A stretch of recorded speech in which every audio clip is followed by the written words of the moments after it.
দাদু ভাই, দাদু ভাই, আরে আর কতক্ষণ লাগবে? স্কুলে দেরি হয়ে যাচ্ছে তো।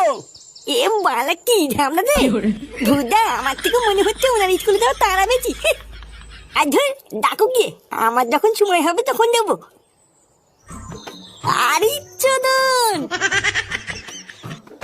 এ ব্যাপারটা কি হলো? কি হলো? বাড়ার জন্মের পর থেকে তো বাপের জন্য একবারও দেখলাম না এ ছেঁড়া স্যান্ডো গেঞ্জি আর ধুতি ছাড়া অন্য কিছু পড়তে। তা আজকে হঠাৎ নতুন ধুতি পাঞ্জাবি পড়েছে কেন? আরে কেন আবার পড়বো, ওই একটু ইচ্ছা হলো তাই পড়লাম। ইচ্ছা হলো তাই পড়লা? এ বাড়া, তোমার ভাব চক্কর তো আমার এখনো ভালো লাগছে না। এ কি হয়েছে আমাকে খুলে বলো তো। এত সেজে গুজে তুমি কি কোথাও যাচ্ছ নাকি?